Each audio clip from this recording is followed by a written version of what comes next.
పూర్తి వివరాలు చూసే ముందు మా ఛానల్ ని సబ్స్క్రైబ్ చేయడం మర్చిపోకండి. శ్రీ గురుభ్యో నమః.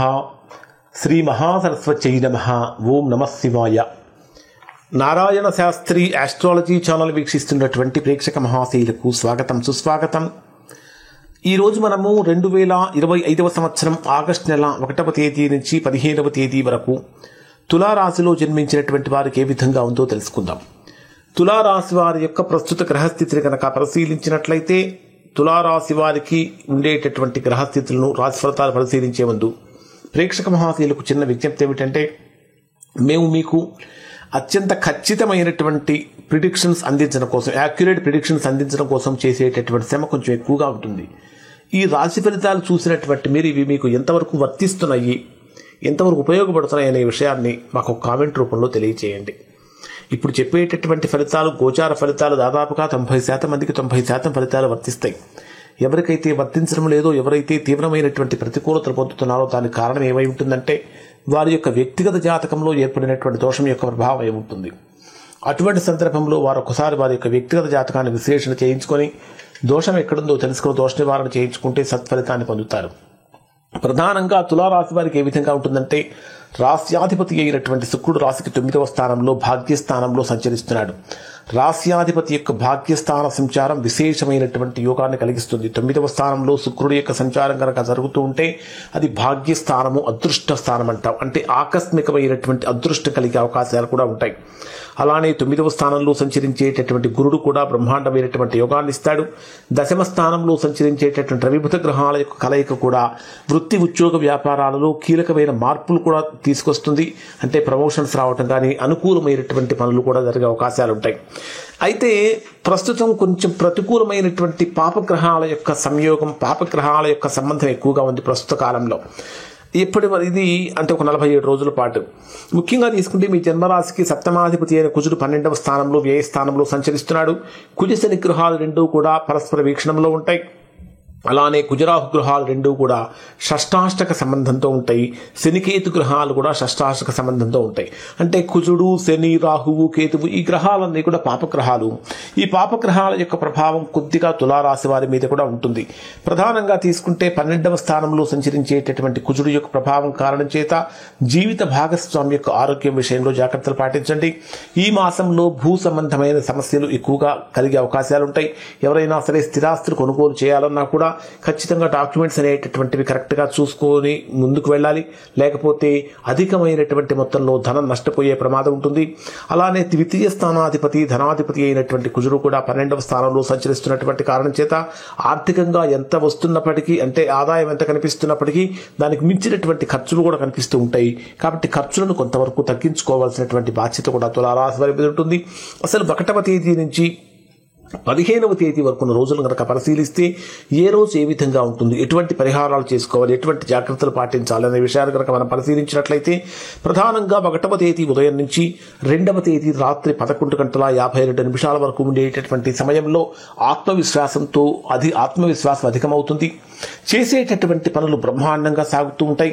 వృత్తి, ఉద్యోగ, వ్యాపారాలలో కీలకమైన సమాచారం కూడా అందుతుంది. అంటే ఎప్పటి నుంచో ఎదురు చూస్తున్నటువంటి వారికి, అంటే ప్రమోషన్స్ కోసం కానీ, మంచి ఉద్యోగం కోసం కానీ ఎదురు చూస్తున్నటువంటి వారికి ఆ ఎదురు చూపులు కూడా ఫలించే అవకాశాలు కనిపిస్తూ ఉంటాయి. కానీ జన్మరాశిలో సంచరించేటటువంటి, అంటే జన్మంలో సంచరించే చంద్రుడి యొక్క ప్రభావం కారణం చేత కొంచెం భావోద్వేగాలను ఎక్కువగా కనిపించే అవకాశాలు ఉంటాయి. ఆలోచనలు స్థిరంగా ఉండకుండా ఉండే ప్రమాదం కూడా ఉంది. కాబట్టి స్థిరమైనటువంటి ఆలోచనలు చేయాలి.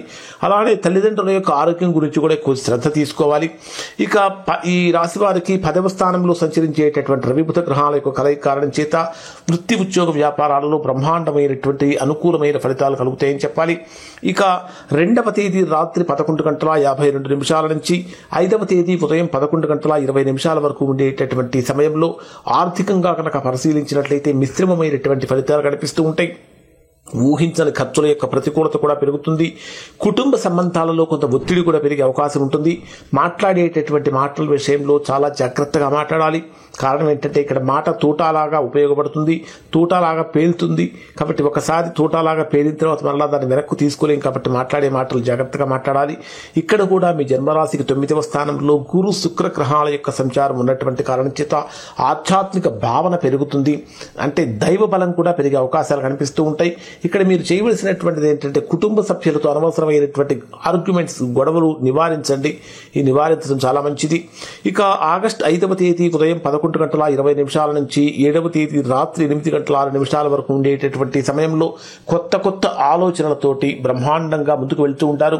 చిన్న ప్రయాణాలు చాలా అనుకూలంగా మారుతూ ఉంటాయి. స్నేహితుల నుంచి, బంధువుల నుంచి చక్కటి అనుకూలమైన ఫలితాలు కలుగుతూ ఉంటాయి. సహాయ సహకారాలు పొందే అవకాశం కూడా కనిపిస్తూ ఉంటుంది. అన్నింటికంటే ముఖ్యంగా తులారాశిలో జన్మించినటువంటి వారి యొక్క క్రియేటివిటీ లెవెల్స్ అనేటటువంటి చాలా అద్భుతంగా పెరుగుతాయి. అంటే సృజనాత్మకత పెరుగుతుంది. విద్యార్థులు కూడా మంచి ఫలితాలు పొందే అవకాశం కనిపిస్తూ ఉంటుంది.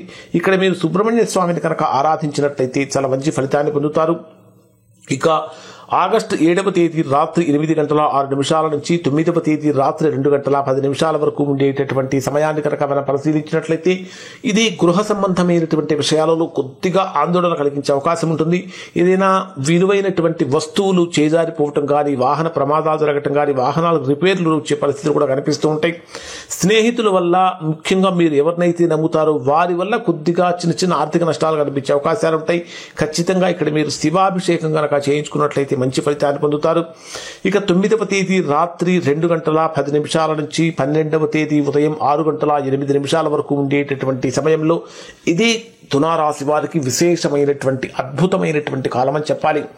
ఎందుకంటే రాశ్యాధిపతి 9వ స్థానంలో సంచరిస్తూ పంచమ స్థానంలో సంచరించేటటువంటి చంద్రుడి యొక్క ప్రభావంతో చాలా ద్విగుణీకృతమైనటువంటి లబ్ధి చేకూరే అవకాశం ఉంటుంది. విద్యార్థులు కూడా మంచి ప్రతిభా పాఠవాలతో ముందుకు వెళ్లే అవకాశాలు ఉంటాయి. ప్రేమ సంబంధాలలో ఇప్పటిదాకా ఏర్పడిన ప్రతికూలతలన్నీ తొలగి అనుకూలంగా మారుతూ ఉంటాయి. అలానే సంతానపరమైనటువంటి విషయాలలో ఆనందం కూడా కలుగుతుంది. కానీ కుజరాహు గ్రహాల యొక్క షష్టాష్టక సంబంధం వల్ల చిన్న సమస్యలు వచ్చే అవకాశాలు ఉంటాయి. ఇక ఇక్కడ మీరు చేయవలసినటువంటి చక్కటి పరిహారం ఏమిటంటే దుర్గాదేవి యొక్క ఆరాధన చేయటం, శ్రీ సూక్తం వినటం వల్ల మంచి ఫలితాలు పొందుతారు. ఇక 12వ తేదీ ఉదయం 6:10 నుంచి 14వ తేదీ ఉదయం 9:06 వరకు ఉండేటటువంటి సమయంలో ఇది ఆరోగ్యపరంగా అత్యంత జాగ్రత్తగా ఉండవలసిన సమయం అని చెప్పాలి. ఉద్యోగస్తులకు పై అధికారుల నుంచి కొంత ఒత్తిడి కూడా పెరుగుతూ ఉంటుంది. రుణ సంబంధమైన సమస్యల యొక్క తీవ్రత కూడా పెరిగే అవకాశం ఉంటుంది. రుణాలు చేసే విషయంలో కానీ, తీర్చే విషయంలో కూడా జాగ్రత్తలు పాటించాలి. ఇక్కడ మీరు చక్కగా హనుమాన్ చాలీసా పారాయణ చేయడం వల్ల మంచి ఫలితాన్ని పొందుతారు. ఇక 14వ తేదీ ఉదయం 9:06 నుంచి 15వ తేదీ రాత్రి వరకు ఉండేటటువంటి సమయంలో దాంపత్య జీవితం బ్రహ్మాండంగా అనుకూలంగా మారుతుందని చెప్పాలి. కానీ స్వల్పమైనటువంటి వివాదాలు, ఆర్గ్యుమెంట్స్ వచ్చే అవకాశాలు ఉన్నాయి కాబట్టి వాటిని తగ్గించుకోండి. వ్యాపార భాగస్థుల మధ్య అపోహలు తలెత్తే అవకాశాలు కనిపిస్తూ ఉంటాయి. అయినప్పటికీ 9వ స్థానంలో సంచరించేటటువంటి గురుడు యొక్క ప్రభావంతో మంచి ఫలితాలే పొందుతారు. ఇక్కడ మీరు చక్కగా ఈ రోజుల్లో లక్ష్మీనారాయణ స్వామి యొక్క పూజ చేయటం చాలా మంచిది. మంగళవారం రోజున కుజగ్రహానికి సంబంధించిన పూజ చేయటంలో కూడా చాలా మంచి ఫలితాలు పొందుతారు. ఇక ఓవరాల్గా కనుక పరిశీలించినట్లయితే ఉద్యోగస్తులకు మిశ్రమమైన ఫలితాలు కనిపిస్తూ ఉన్నాయి. వ్యాపారస్తులకైతే 9వ స్థానంలో సంచరించేటటువంటి గురుడు వల్ల కానీ, 12వ స్థానంలో సంచరించేటటువంటి కుజుడు వల్ల కానీ కొద్దిగా ఖర్చులు పెరుగుతూ ఉంటాయి. ఓవరాల్గా కనుక పరిశీలించినట్లయితే రాశివారు చాలా దాదాపుగా 80% ఉత్తమమైన ఫలితాలు పొందే అవకాశం కనిపిస్తుంది. ఇవి తులారాశి వారికి సంబంధించిన ఫలితాలు. శుభం.